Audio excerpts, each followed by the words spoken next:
Welcome back to the Put Yourself First podcast, ladies, and welcome to our first guest in a while.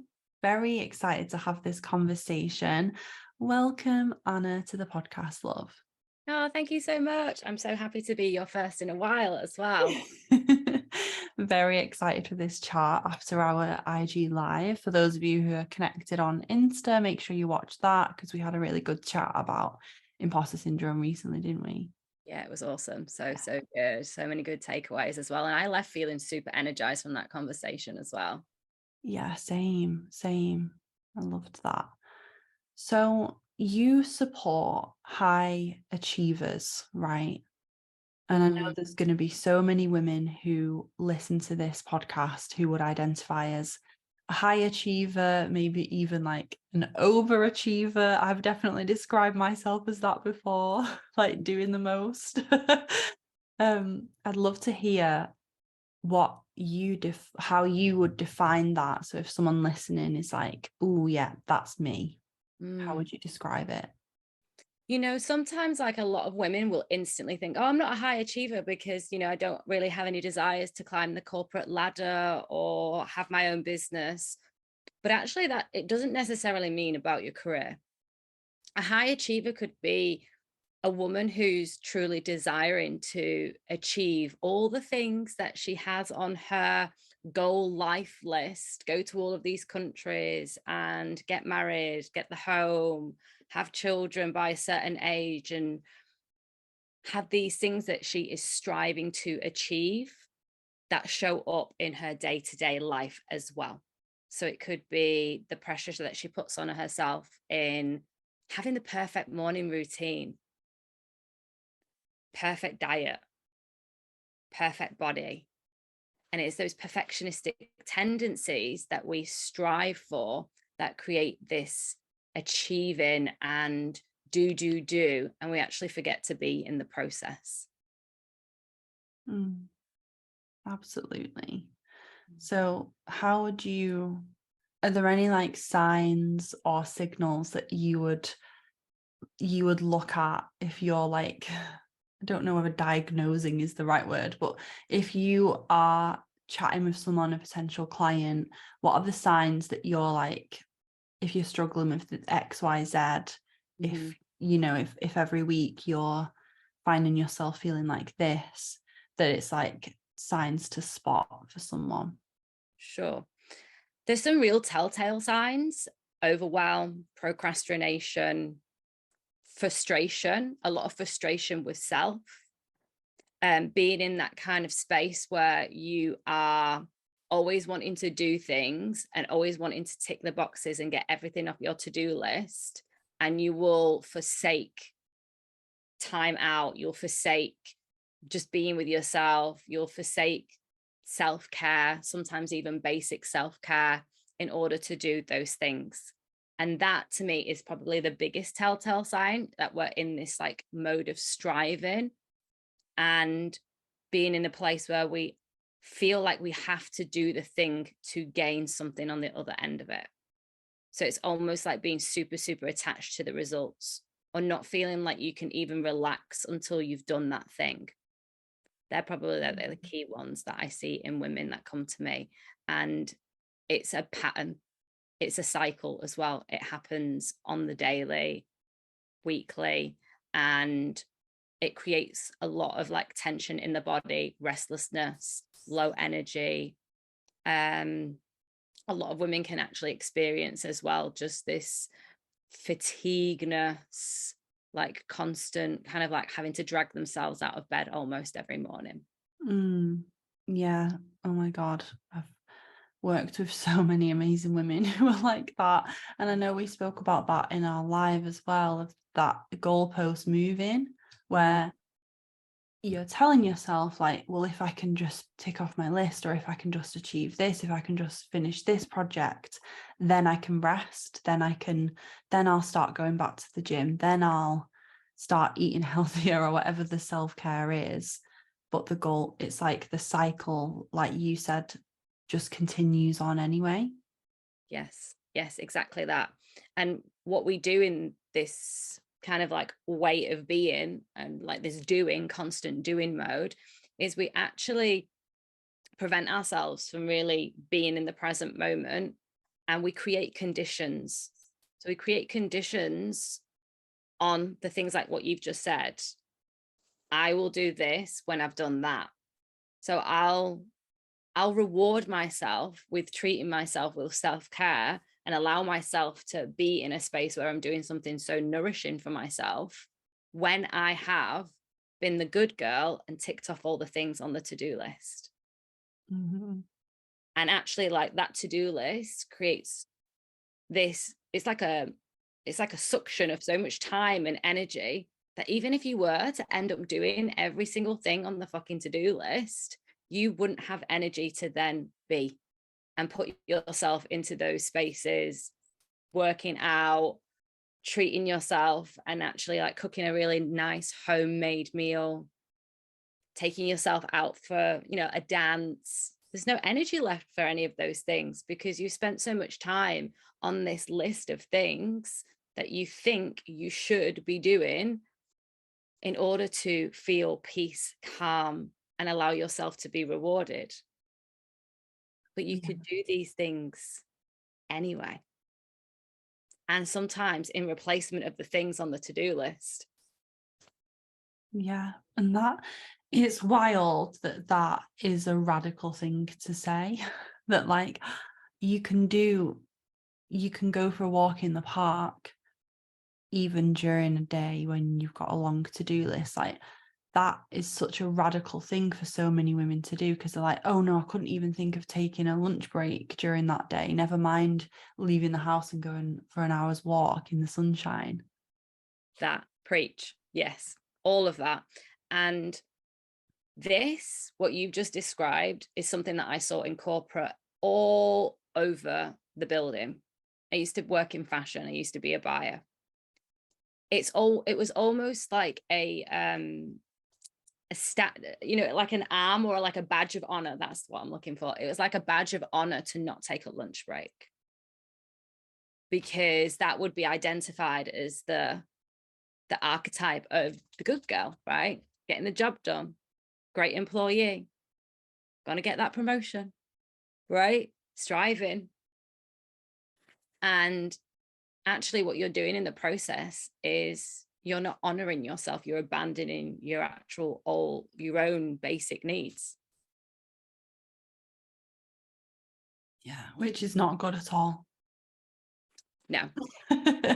Quite the opposite.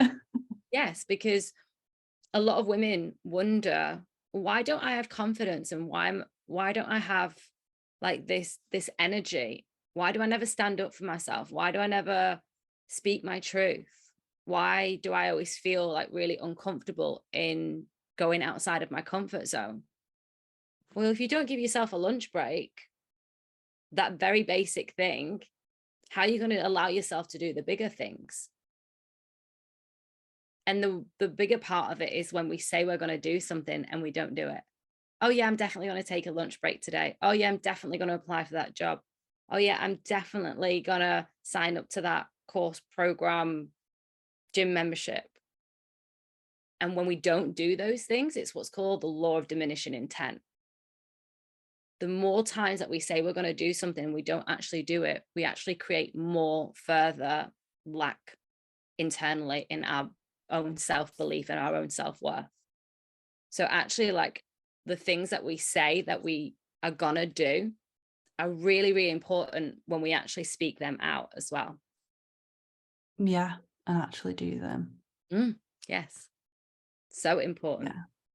How many people listening to this are saying, oh, this week I'm going to do this. Oh, this month I'm finally going to join that. This month I'm going to do this. And you're so right.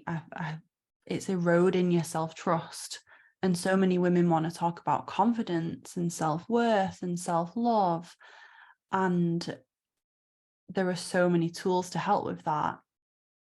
But I think a really easy, practical place to start is those like day-to-day self-talk. And part of that is, what are you like, where are you breaking your own trust? Like, where are you breaking your own promises Yes. to yourself? Yes. And even if we just go back to the example of the to-do list, how many things do people put on that? Because I know for myself, like the to-do list for me was like one of my sources of frustration and stress, because I would put every micro thought on there because I was worried about forgetting something, that I would put it on the to-do list. And then before I knew it, my to-do list was an Excel spreadsheet. Yeah. Separated into business, home, this, that, and the other. And I would look at that every single day. And just looking at it would be pure exhaustion for me, which would then mean that the things that I said I was going to do on the to-do list would never get done. Creates further lack of self-trust. Oh, look, there goes Anna adding another thing to a to-do list. Doesn't actually get it done. So when it comes to the bigger things in life, if I've built up all of these like micro things that I haven't done, where am I going to actually feel that energy internally and have that belief that I can do the bigger things? If I've put so much on the plate of the little things and not done them, that's what creates the overwhelm. Add that to the lack of self-trust, and that's where you've got resistance. Yeah. And that's when it's 6 months, 12 months down the line and you've still not moved forward with something that's really important to you. Yes. Or, years and years down the line in some cases, unfortunately. Yeah. And we really, with anything big in our life, we can often just make it so much harder for ourselves, because we've got this big goal that we want to do. And because it's so scary and fearful, and we fear rejection, or we fear failure, or whatever the feeling might be for someone individually, what happens is we put loads of things in the way. So we'll put loads of things on the to-do list. And all of a sudden, that thing over there gets further and further and further away. Because what we've done in the process is we've created lots of obstacles, lots of conditions, and they're just ways of really holding us and keeping us small and keeping us outside of where we actually need to be. And that is not in our comfort zone. But unfortunately, the way in which a lot of society is, schooling systems, social conditioning, etc., we're never really trained to feel safe in that space. We've been told and conditioned that our safety is in the comfort, is in the known. But actually, more often than not, the things that really, really expand us and excite us in our life are the things that we actually don't know. Do you have a personal journey with overachieving? I know you mentioned you worked in corporate fashion. Tell us more about your experience into this work yourself.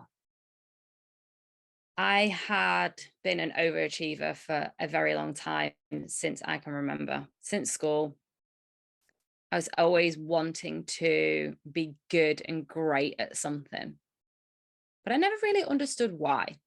Why was it so important for me to want these things and be good at them? That was the piece that it took me a really long time to understand what that was. And I'm talking about something really different to like having a passion and being just in love with it and just being in pleasure of that thing. What I'm talking about is having this idea that I need that thing over there, and I need it. I really, really need it. And I'm going to do whatever I can to get it. Now, that served me until it didn't. Because after a very, very, very long time of putting that kind of energy into my relationships, into my physical appearance, into my perception of what I thought people thought of me, into my career, it got to a point where I was just really unhappy. And it was more about I'm really unhappy in pretending that I'm happy. That shit is exhausting because it wasn't really filling my cup. It was filling up this perception, this ego that thought and presumed that if I tick all of these boxes and if I achieve all of these things, then I will be liked, loved, appreciated, acknowledged, approved of, accepted, included. And that was the point where I was like, no, this shit is over.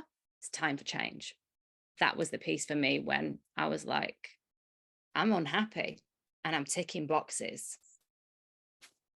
Mm-hmm. Where did you go from there? So from there, there was more of a catalyst to it than the realization of like how I was living it. There was a breakdown in my mental state. There was a breakup with my relationship. There was several redundancies from jobs, some of them in a short space of time. And that was the point where I was like, wow, like life is really kicking me in the ass. What's going on? When you're like, what the fuck, universe? What are you doing? Yeah, like really, honestly. And I did the stereotypical thing and I went traveling. Yeah, I went off, did some traveling with some friends, came back, tried the whole corporate thing again.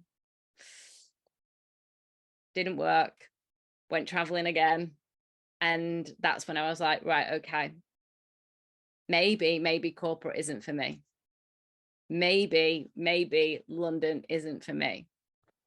So that's when I made the move back from London to Manchester and retrained and started coaching.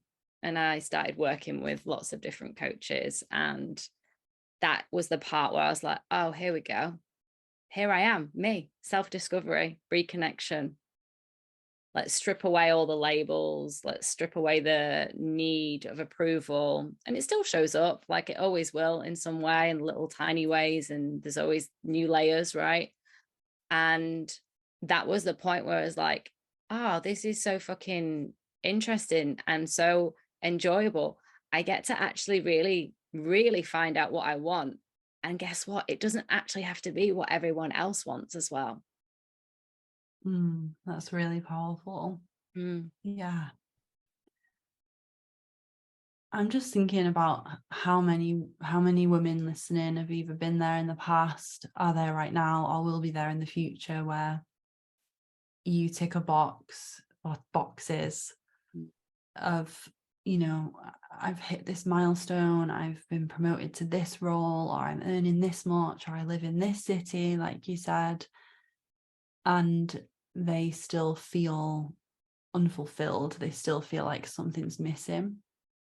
For the woman who's there, and for maybe like younger Anna, if you could go back as you are now and share some words of wisdom when, you know, you had that realization of, oh fuck, like I thought I wanted this, but I actually don't, and I'm actually not happy, and like my mental health is breaking down and XYZ, like what would you say? That's a real difficult question, to be honest with you, because everyone's journey is super different. And full transparency, I look back and I have no regrets because everything is always working out for us in some way, shape, or form. And we all come to these different pinnacles in our life at different times. And you might have been in a space where you were trying to create change for someone else, right? We've all kind of been there where we want someone to be different. I know that there's been several people in my life where I've been so frustrated and I've wanted them to make these changes because I can see like the suffering in them. And you can only go as far as like your body's willing to go. And people can only meet you as far as they can meet themselves. And I think that's the point, is like really, truly feeling and trusting into your body, because your body holds all of the wisdom. Like our minds are trying to keep us so safe, but they've been conditioned a lot into what safety truly is. And our body is actually the holder of all of our emotions, which are our drivers for our life. So rebuilding that trust within your body will allow you to be in this space of really understanding what you like and what you don't like. So if there is someone who's experiencing something, maybe it's a relationship that's not feeling great for them, maybe it's a career that they're feeling unfulfilled in, lacking satisfaction, finding out like that piece of like, what is here for me, what do I truly want from this, is a journey in and of itself, but really identifying that there's a repetitive pattern. So if I know from me, I'll speak from my own experience, when I was in my role before I left completely to go into coaching, I would wake up and I would be so dissatisfied with where I was going each and every single day that I would literally get up and I would be forcing my body to go somewhere where it was screaming at me that it didn't want to go. Body always knows. But in my mind, it was like, come on, got to do this. Got to make money. Can't ring in sick. Right? Constantly. So many days. And that is essentially a telltale sign. That is a wake the fuck up sign. If there's enjoyment in the role, if there's other things that are energizing, and you do truly love it, and you do truly know, and if it's your purpose, you just know, right? You feel so like passionate and energized by it. And even when the challenges come, like you still are a full fuck yes to it, despite it all. That's when you know you're grounded in it. And still, yeah, it might change its nuances in different ways. But I think that would be the place of any kind of wisdom, is the wisdom of your body, is trusting that, trusting the feeling, because the mind can just create so much mind fuckery, and believing everything we think is very, very destroying sometimes for us. So just trusting what the body's saying to you. And I know for myself, that was really difficult for a really long time because my body was so numb. I couldn't actually feel. I didn't really feel a lot. There was lots of like little nuances of like daily frustration and irritability, but my mind would go straight into judging others and judging self as like that protective part of me, because my body was so void of feeling. And that is a process in itself as well. 100%. And yeah, like, you know, someone could be telling themselves, well, I just need to get more organized, or, well, I just need to start eating healthy. It's like, I just need to stop being lazy. I just need to, change something about me, like I'm doing something wrong, when it might be that something external is just not aligned, and it's quite literally like draining your life force energy, and you're ignoring it because your mind is intellectually reasoning with you about, oh no, like this is what we should do, this is what makes sense, this is what other people want, this is what success is. Yes. And that is the piece where, to anyone listening and they're like, hell yes, that is me, don't do it alone. Go out, get a therapist, get a coach, get both, get a friend that is going to be on your side and hold you accountable. Don't do that and sit and get stuck in that for another 1 year, 2 years, 3 years, 4 years, 5 years. Go out and get support from someone who's done the thing that you want to do, someone that you relate to, someone that you resonate with. I mean, it's awesome. There's so many light workers and coaches and healers and all the things out there. You've literally got the world at your fingertips. But my number one thing is just do not do it alone, because you won't be able to see it like someone else can see it. They'll be able to support you, guide you, point things out. And once you see it, you'll never unsee it again. Amen. And you need to regulate your nervous system as well. And often and we'll segue into burnout here, because often when you're in that state where you were, where it's like your body quite literally is breaking down because of how you're forcing it into this box of like, do this thing, when it's like, no, I don't want to do this thing. And especially when you know what you want to do maybe, but that feels unsafe because it's out of your comfort zone. When you're in a dysregulated state, like, you often need that external guidance, like you said, whether it is, everyone's got their own medicine, right? For some people it's therapy, for some people it's Reiki, for some people it's a coach, for some people it's, I don't know, going and doing some retreat somewhere. Everyone's got their own, everyone needs to find their own thing, but you need that external input of like guidance, support, regulation, because when you're in it, it's like you've got rose tinted glasses on, and you can't take them off, because some people have got themselves like dug in so far, so deep into it, that it's going to be difficult for them. It's not impossible, but it's going to be difficult for them to get out on their own. For sure. And it's not going to be as fun. That's for sure. Yeah. I have a lot of fun working with other people to support me.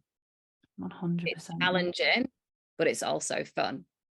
And I just want to speak into what you mentioned about the women or men, if there are any men listening out there that know what they want, but they're in fear of getting it. They're already 10 steps ahead, which is so fucking awesome, because there's so many people out there who don't know what they want and feel really stuck. And that is even more of a challenge. So what a gift it is to even know, right? And you can even flip it on the other way around. Like, if you don't know, like, what a magical, wondrous ride that you're in for in discovering it.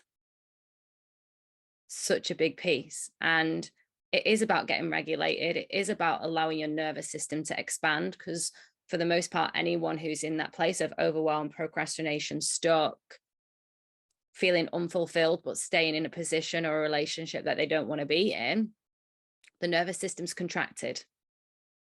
And in contraction, there is no tunnel vision.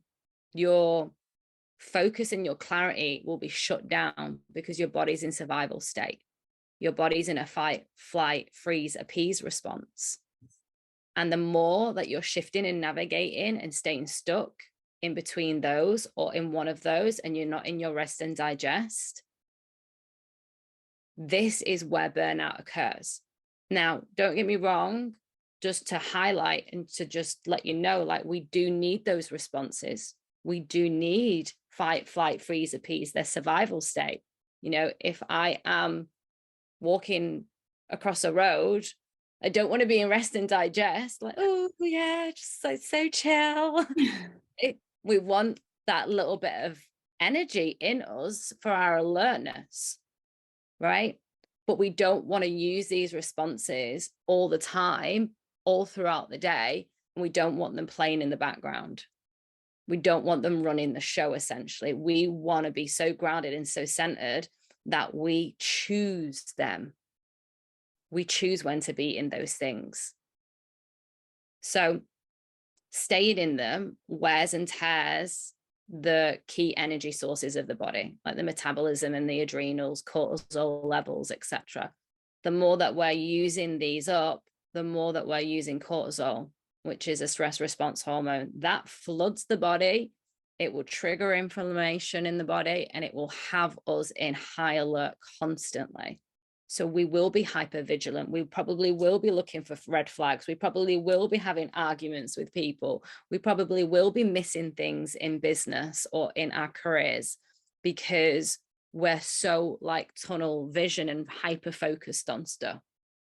That then does not give the body a chance to really rest and feel joy and feel pleasure and feel any of those other emotions that are actually like gateways to like our full aliveness, and our gateways for us to be in this space of like actual expansion, because we're always in contraction.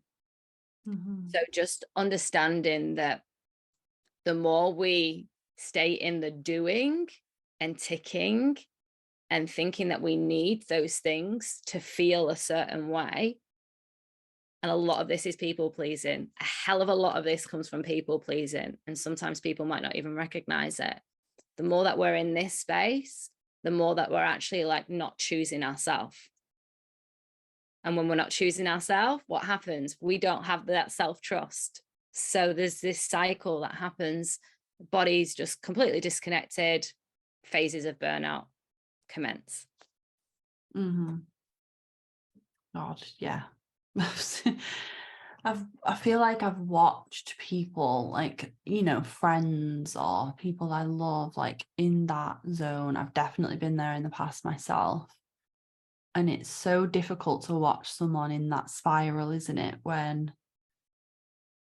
you just know that they're depleted and they're not taking that time for themselves. And it's like trying to drive a car down a motorway at 80 miles an hour when the tank is on 0. It's like, it's not going to last very long. But, you know, we do, in modern society, we're encouraged to just push ourselves to the absolute limit until there's literally nothing left to give. Like, that's a phrase I've heard a client say it the other day. She was like, I feel like I've got nothing left to give. Because it's like, you've given so much to other people, you've given so much to your job or to whatever situation, and not filled your own cup. Yes. And now your body is showing it, that the repercussions of it. Yes, 100%. And this is especially for women. I know men have a hard time in a lot of ways as well, but women in particular, based on like hormones, like our hormones are like 28 average day cycles, right? Like men live on a 24-hour cycle. So it's so different.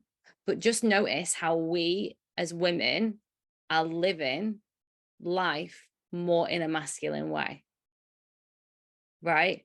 And yet we're also holding more, because like in our DNA as natural gatherers, men went out and hunt. Providers just go and hunt, just go get the thing, right? Direct masculine action. Women, however, we were the gatherers. We would hold it. We would be in this space of like being able to trust, receive the hunt, and hold it. So bring that into everyday life now. Just notice how much women do. I have seen women have children, go out to work within months, breastfeed whilst working, breastfeed while looking after other children, whilst paying the bills, whilst buying the groceries, whilst redecorating the home, whilst planning the holiday, whilst thinking, what does hubby want for food? Right?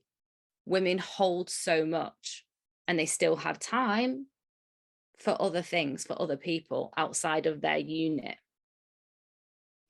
But at what point do we keep running on that kind of way of being?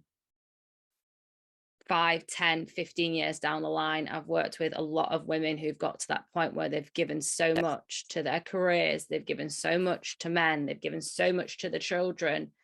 And then it comes to this point, it's like, what about me? And then it's this realization that their whole life, they have been people pleasing, even their children. And this is the point where they're in this space of like, I can't believe I've done that to myself. I can't believe I've abandoned myself like that. What about me? What about my little girl? What about all of the things that I have just put to the back of the pile of the priority list? And instead I've just lived life, putting career first, putting the washing on a Monday first, all of those things, the micro to the micro, all of those things where she has every single day in some way chosen others or something else over her. So of course, burnout. Yeah. And I think I'm remembering what we were talking about earlier as well with the overachieving in the career, where, you know, sometimes you do need to choose yourself. Like often you need to choose yourself over a task on your to-do list, where, yeah, you do need to say, I'm having a busy day, but I'm going to stop and sit outside and eat my lunch or go to the park or meditate or whatever it is for you. And that same thread is running in our personal life too, where so many women need to choose themselves over the washing all being done in time. You know, like there's always going to be house stuff to sort. There's always going to be other things that need to happen. But there's only one you. There's only one you. That bit. Yeah. Something I really want to get into, because I know you've mentioned the health implications of like overworking, stress, burnout. And I know you're really an advocate for optimal health and really looking after yourself. For women who are like on that burnout recovery journey, or, you know, even if they're not there yet, because by the way, everyone, you definitely should not wait till you're like at that point of rock bottom burnout before starting to take more care of yourself, because prevention is better than cure. But I would love to hear, like, coming out the other side of that previous lifetime, if you will, of, yeah, overworking, sacrificing yourself. What are some of your weekly, what are the things that you do now that, and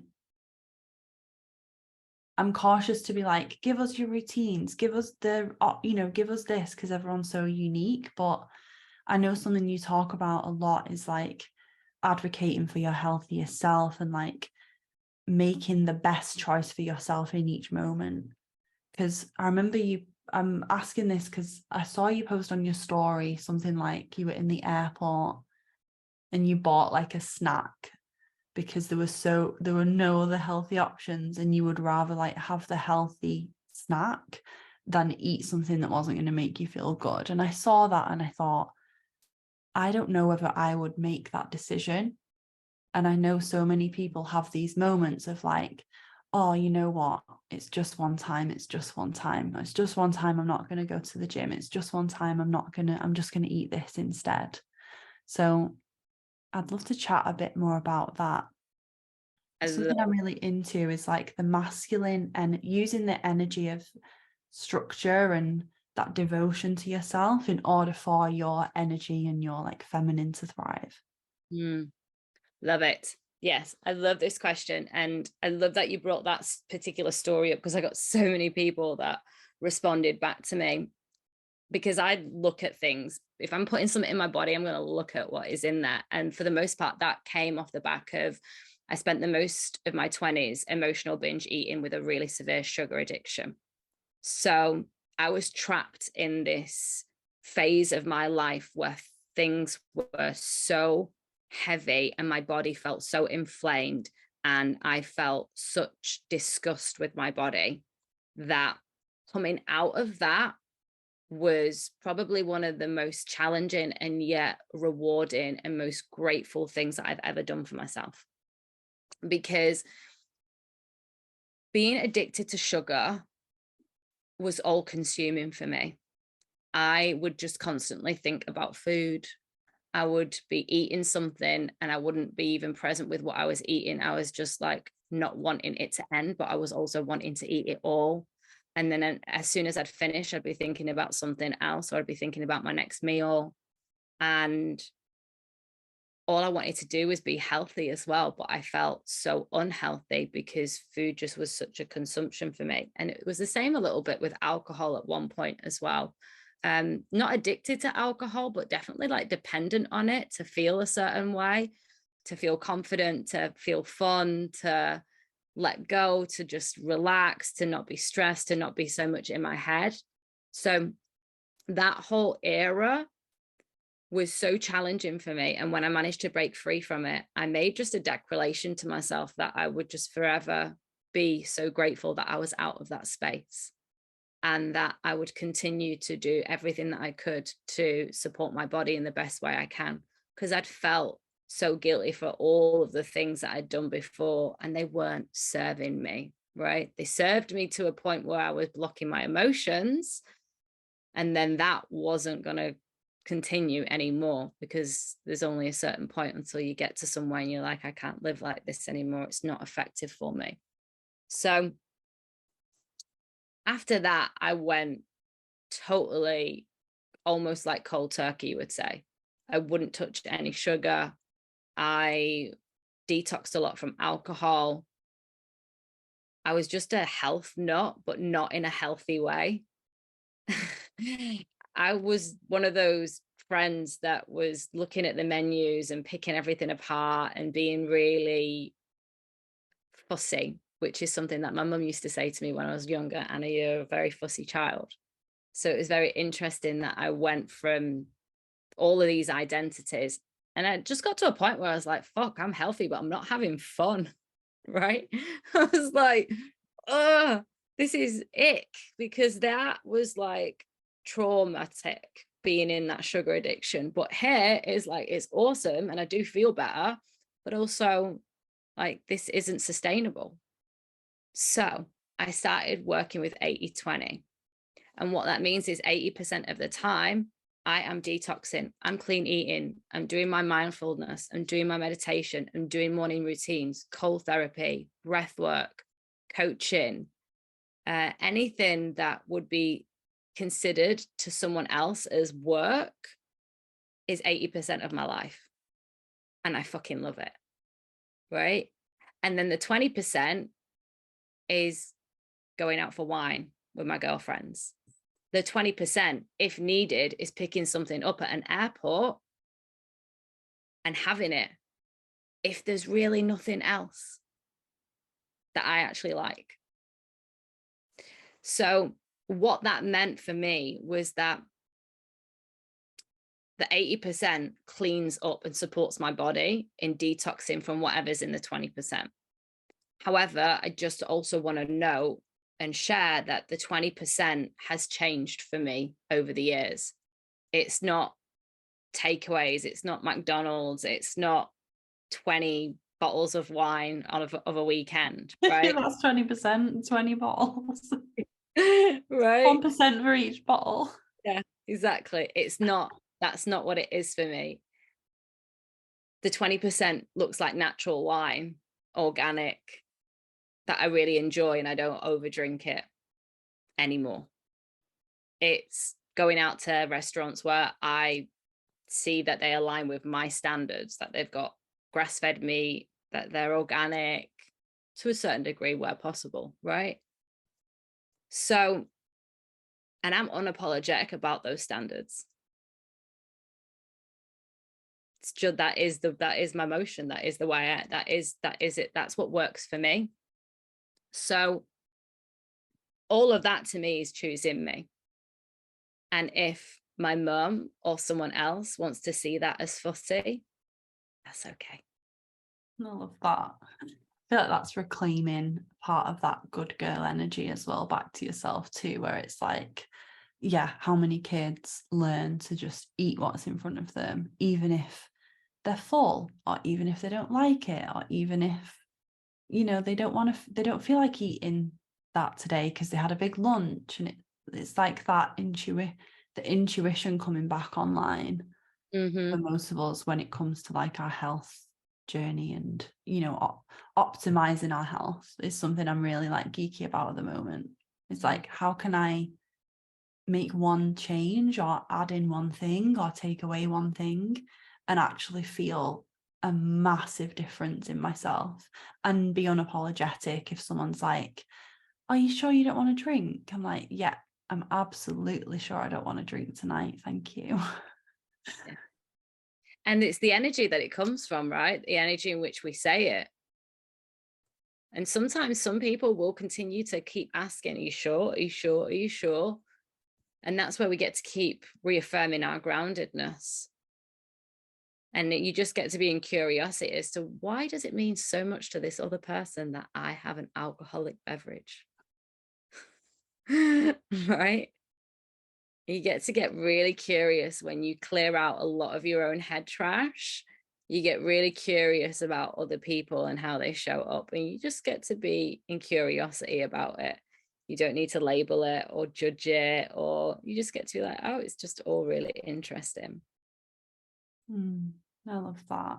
And I think most people who've been on that journey from one extreme coming back to balance have learned to have that gentle curiosity, and not, because there's a big difference, isn't there, between like, oh yeah, like alcohol just isn't really, my body's responding to it in a different way right now. This is a personal example. Like, my body's responding to alcohol in a really different way right now.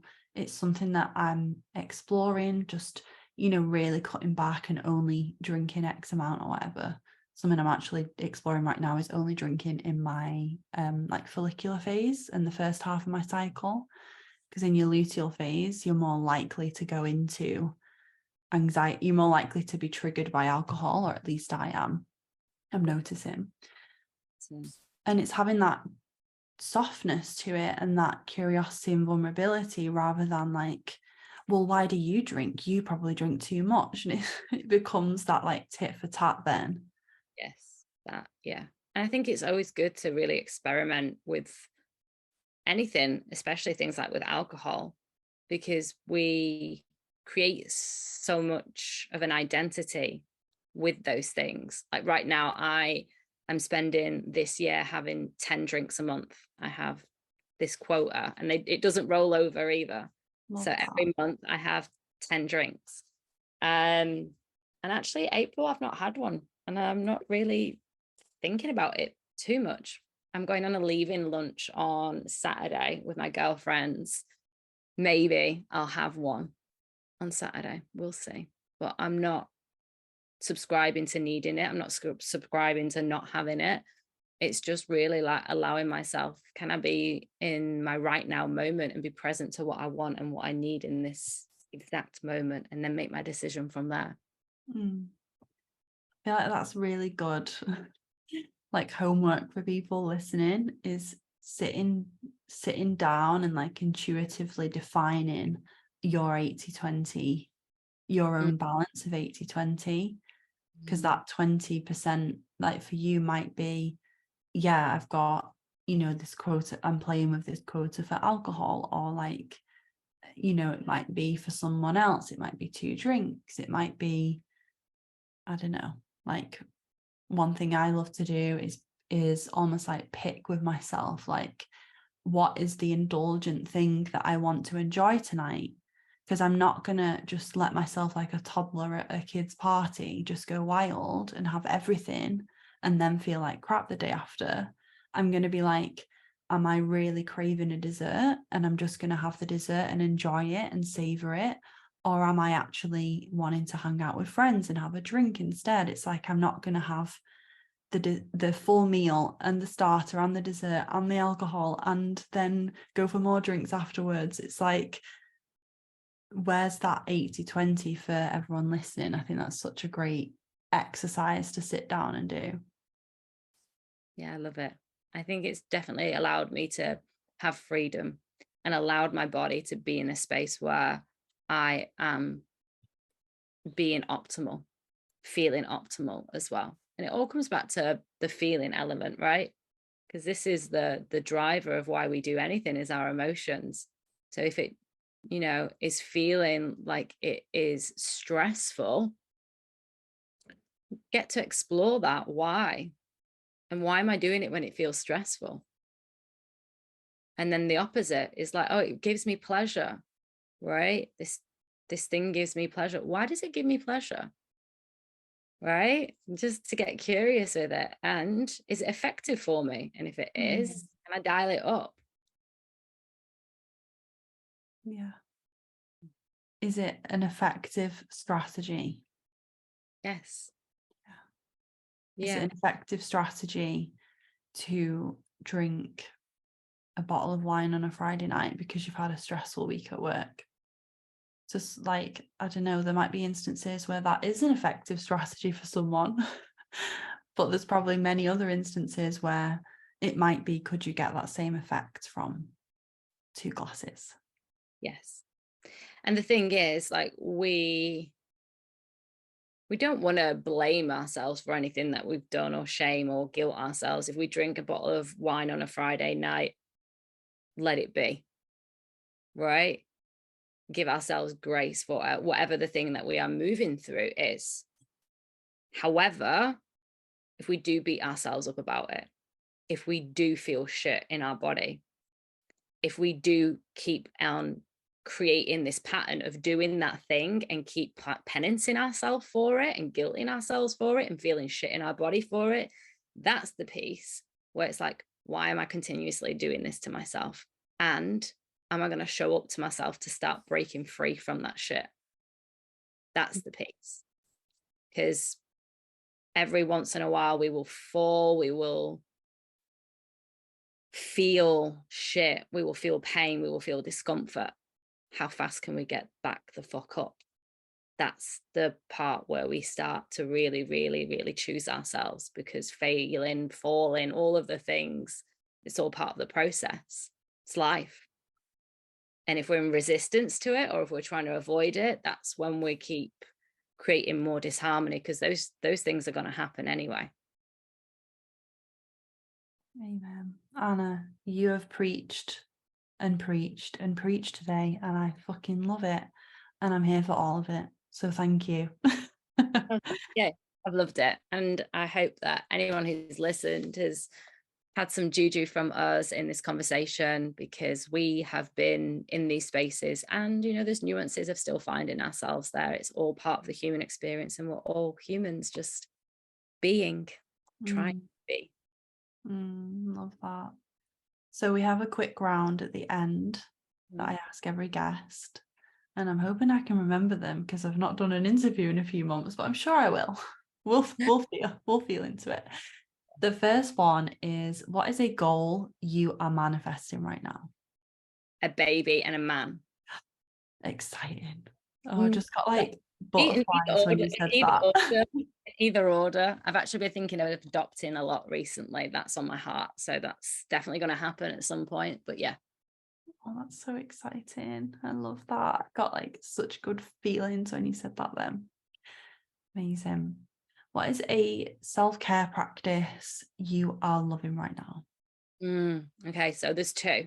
I've been doing tapping recently, which has been really awesome for me as I'm moving to Portugal on Monday. So the tapping's been really supportive of me as all these fears start coming up, and also allowing process. So just being with myself and just allowing whatever is coming through in my mind, in my body, just in my noticing and in the awareness has been just sensational for me as I move through quite a lot with some big life changes happening. Yeah. That's beautiful. And if someone is going to take away one message or take one action after listening to this conversation, what would you want it to be? Choose themselves. Perfect. Thank you so much, Anna. Please shout out where people can go to connect with you online, find out more about working with you as their coach, all of that good stuff. So I am mostly on IG. So you'll catch me Anna Krystyna _coach. I'm on Kat's page as well if you want to go and check her followers out. And at the moment, I am taking on one-to-one clients. I have my next cohort starting in May. I have 2 spots available. And then I've got my group program, the Body Mind Reset, which is going to be in the autumn. I almost said fall because so much American lingo going on at the moment. In autumn. So you can get on the wait list for that. Perfect. And I'll make sure all your links are in the show notes for everyone, so it's super easy to find you. Thank you. I'm so grateful for this conversation. I feel like it's really inspired me to set my own 80/20 lifestyle up, think about some changes I want to make. And I know some women listening have had a light bulb moment hearing your story, hearing just this conversation. I think this conversation is such a permission slip for women to wake the fuck up and realize who the fuck they are, what they want from life, and that they can have it. You know, you can have a life that feels amazing and doesn't have you dragging yourself out of bed in the morning. Love that. Thank you so much for having me. I've loved it.